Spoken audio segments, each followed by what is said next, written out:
السلام عليكم. عمرك فكرت هو ليه بننام؟ يعني فعلا ليه جسمنا فجأة يقرر يقفل؟ حتى لو عندك شغل، مسلسل، أو لسه فاضل في اللعبة دقيقة، ليه جسمك يطفي كده وكأنك بطارية خلصت؟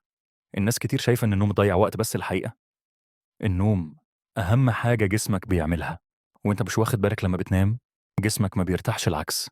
المخ بيشتغل بيرتب كل المعلومات اللي دخلت طول اليوم، كأنك فاتح ملفات كتير، والمخ بيقفلها واحدة واحدة زي أمك لما تروق البيت بعد عزومة لو ما نمتش.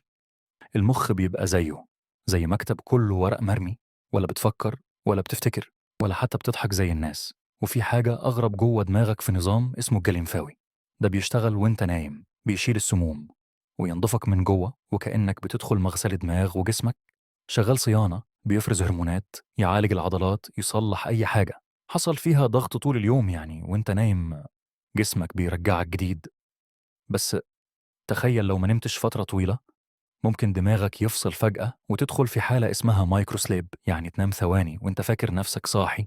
تخيل تبقى سايق وتنام بعين واحدة. في تجربة اتعملت على واحد ما نامش 11 يوم، بدأ يهلوس، شاف حاجات مش موجودة، اتكلم مع ناس مش حقيقية، فيلم رعب ببلاش، وعارف ان في حيوانات بتنام بنص مخ زي الدلافين. نص المخ ينام والنص التاني يفضل صاحي. يا ريتنا كده كنا هنخلص شغل ونرتاح في نفس الوقت.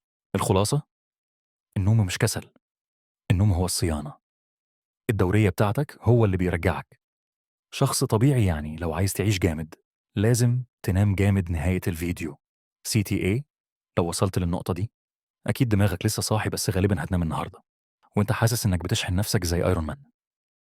اعمل لايك لو الفيديو عجبك، واشترك في القناة، وفعل الجرس عشان نكمل رحلتنا في عالم الأسئلة اللي بتدوخ الدماغ، بس بنجاوب عليها بأسلوب خفيف وممتع. قبل ما تقفل اكتب لي في التعليقات ايه أغرب حلم حلمته.